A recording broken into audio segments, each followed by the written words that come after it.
ពណ៌នេះហើយយើងវាយពាក្យថាប្រុសគឺវានឹងលោតពណ៌ឯង Q ខ្ចីឲ្យយើង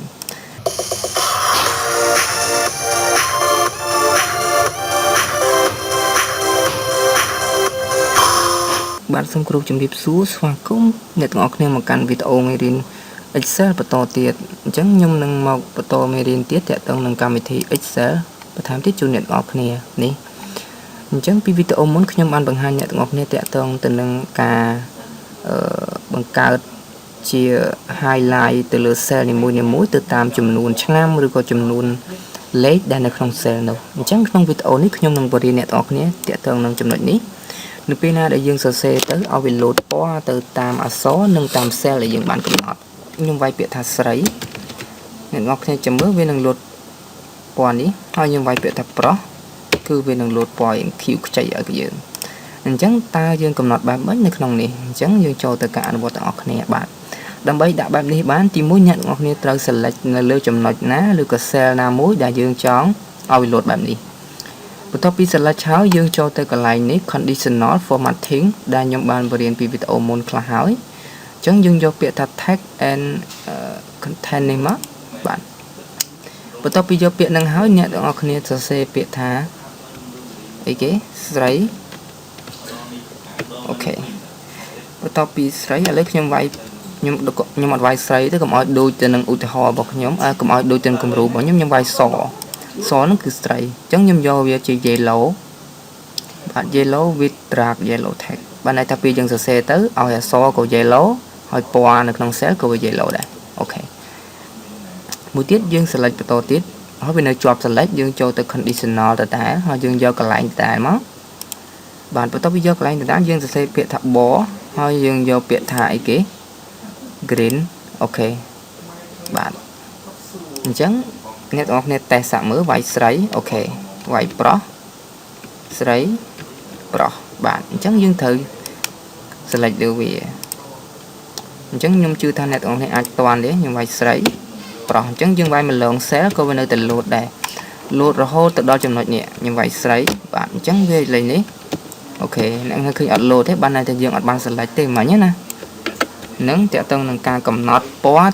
តាម cell នីមួយៗនៅពេលណាដែលយើងសរសេរជាអក្សរអ្វីមួយអញ្ចឹងខ្ញុំឧទាហរណ៍មួយទៀតជូនអ្នកទាំងអស់គ្នាតើតើនឹងបុគ្គលិកអញ្ចឹងខ្ញុំចង់វាយឲ្យគាត់ជាបុគ្គលិកចាស់វានឹងលោតពណ៌នេះហើយថ្មីវានឹងលោតពណ៌នេះបាទអញ្ចឹងយើង select ដូចមិញមកបន្ទាប់ពី select ហើយយើងចូលទៅកន្លែងនេះ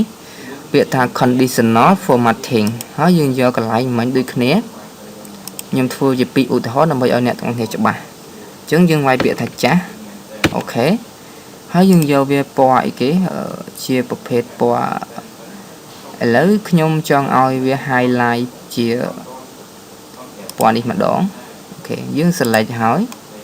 បន្តមកទៀតយើងឲ្យវា highlight បុគ្គលិកថ្មីហ្នឹងអូខេទៅជាពណ៌ yellow ម្ដងអញ្ចឹងយើងសរសេរមកខឹកបាទបន្តមកទៀតយើងសាកមើលយើងសរសេរពាក្យថាថ្មីអូខេអញ្ចឹងយើងវាយពាក្យចាស់អូខេអញ្ចឹងវាលោតទៅនេះយើងវាយពាក្យថ្មីគឺវាលោតបែបនេះយើងវាយពាក្យចាស់គឺវាលោតទៀតនេះតើតើនឹងការដាក់ពណ៌ទៅតាម cell នីមួយៗបាទអញ្ចឹងឧទាហរណ៍ថាខ្ញុំអត់ចង់បានបែបនេះទេខ្ញុំអត់ចង់ឲ្យ cell ហ្នឹងទៅជាលោតពណ៌ទេ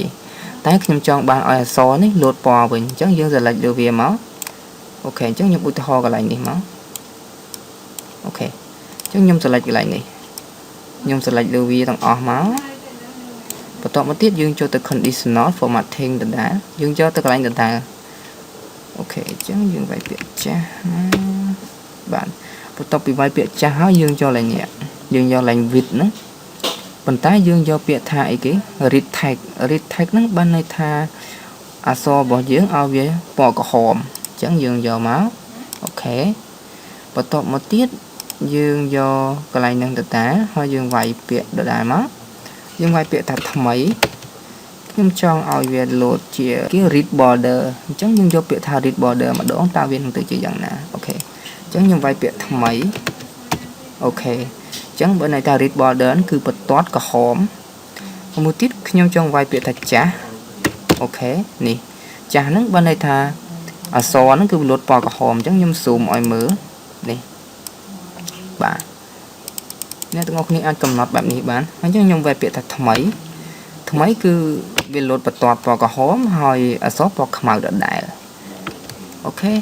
អញ្ចឹងវីដេអូហ្នឹងតើតើនឹងការកំណត់កន្លែងហ្នឹងមានតែប៉ុណ្្នឹងទេវាផ្ដល់ភាពងាយស្រួលដល់អ្នកទាំងអស់គ្នាក្នុងការកំណត់ដល់ពេលយើងចង់ដឹងថា highlight ទៅលើបុគ្គលិកដែលគាត់ឈប់ធ្វើការអញ្ចឹងយើងវាយពាក្យយើងចង់ឲ្យឈប់អញ្ចឹងយើងគ្រាន់តែ select លើវាមកហើយយើងដាក់ពណ៌ទៅតាម cell ទៅគឺវានឹងលោតឲ្យយើង auto អញ្ចឹងវាផ្ដល់ភាពងាយស្រួលដែរសម្រាប់អ្នកដែលធ្វើការងារនៅលើ Excel ណាបាទអញ្ចឹងវីដេអូនេះមានតែប៉ុណ្្នឹងទេអរគុណច្រើនជាចំណុចខ្លីៗមួយសម្រាប់ទាំងអស់គ្នាហើយបើសិនជាអ្នកចេះហើយក៏សូមចិត្តអធិស្ឋានផងបាទអរគុណសូមគោរពជំរាបលា